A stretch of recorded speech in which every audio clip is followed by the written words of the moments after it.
Still at the Q4 Mastermind, and I'm here with the Brooklyn native, the mayor of Brooklyn himself, Mr. Jude Bernard. Mr. Jude Bernard, what's going on, brother? What's good, brother? Thank you for taking the time to talk to me. Of course, of course. Listen, you're always on the gram dropping nothing but game, and you dropped a lot of game on the stage today. You say you are the realtor, the broker, right? The Real, GC. real estate broker, general contractor, landlord, investor, developer, consultant. I run a short-term rental, Okay, okay. event space. So that's eight right there, and I'm probably missing a couple. I'm So, pretty sure you are. you know, And you're the mayor. You're the mayor of and Brooklyn. the mayor. Well, you know what? You have to, no matter what field you're in, you always have to be the mayor. You always have to have the relationships. You always have to know who everybody is because you're never gonna know everything. So you always got, if even if you don't know everything, you just need to know who knows that one particular thing that needs to push you to the next level. It makes sense. And I'm glad you said that because a lot of people don't do that, right? They always try to wear every hat and they don't want to let other people into the mix of everything. And that's a great way to look at it, the way you just explained it as well. Yeah, definitely, definitely. There's 24 hours in a day, and if you out there sweeping floors for the day, who's gonna be over there negotiating contracts? So you can't do it all. What you have to do is you have to delegate, and you have to find the right people to do the right job efficiently and Yes, sir. effectively. Yes, sir. So what got you into real estate?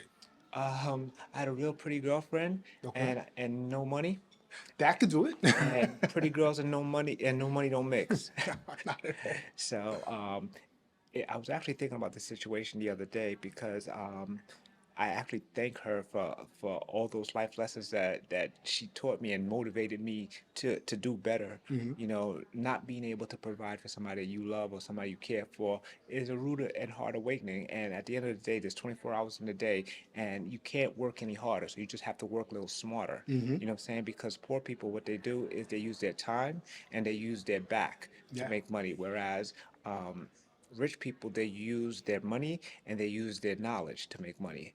So the difference between time and your personal labor is those are finite items. But when it comes to money, when it comes to knowledge, those are infinite. So you always want to go with where you have the capability to your resources are infinite as opposed to finite. That makes plenty of sense. What made you start saying to yourself, like, let me start giving more game out? Because a lot of people weren't doing that. They were holding everything to the chest for the most part. And now when you see guys like yourself, you see the Welbys, you see guys, just guys and girls out there doing it. What made you get into it? Well, at first, I was trying to be the man. You know what I'm saying? Like we grow up and we're just like, yeah, I'm just trying to just stack as much as possible. But it's lonely at the top. Yes, fact. It's lonely at the top. So basically, what you want to do is you want to get as many people with you alongside of you because you don't want to be the only one sitting in first class going away. You know what I'm saying? You want to take as many people with you because people people and relationships are what it's all about.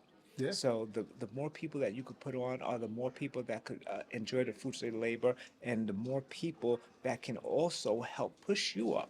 That's fact. Because some of the people that I push up, they'll go past me, and I'm okay with that because now they're gonna help take me to a They level help that bring you up to that level too. exactly, What Jay said, I put my peoples on, my peoples put their peoples on. You're a exactly, Brooklyn guy, you know it. I exactly. got a question for you. Since you're a true Brooklyn guy, Jay-Z or Biggie? In regards to what? Whatever you want it to be. Or they go to man Welby himself. Well, Jay Z has a greater body of work and has accomplished things that Biggie has never accomplished. And but Biggie has that vibe, you know what I'm saying? And he Biggie is had that perfect has a perfect season. Yeah. You know what I'm saying? And Jay can't say that. You know what I'm saying? But Biggie has a perfect season. So when it comes down to Biggie or Jay, it's easily no question it's both. As well. There you go. No, no. True Brooklyn. That was a Brooklyn answer. That was a Brooklyn. You gonna buy again? So listen, that's the man himself. Jude Bernard, that's my brother, Haitian. We taking over the world. There you go. All right, Jude. Investing in Brooklyn.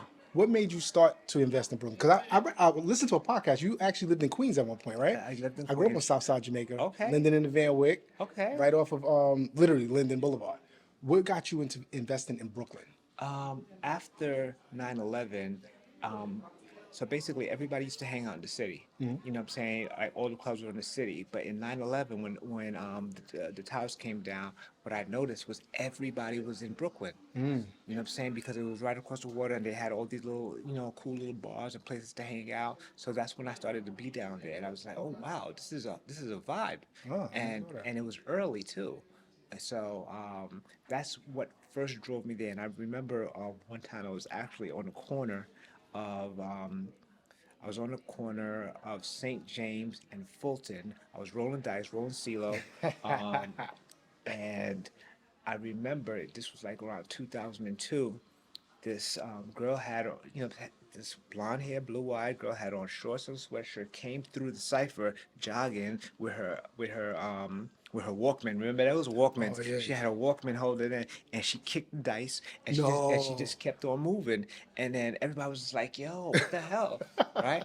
And then that's when I realized, yo, It's changing. this is her neighborhood. Yeah, You know what yeah. I'm saying? So that was the first sign of gentrification for me, and that's when I started jumping in there. I bought my first property there in 2003 down there. Wow. Yeah. So just go back to the dice game. Did you win? Did you win the dice game? Come on, man. And always win. There you go. Singles on top, Benjamins and the There rest you of go. that. There you go. I always say I'm an 80s baby hip hop raising, right? This is how I usually end the podcast. I always say hip hop has a soundtrack for me.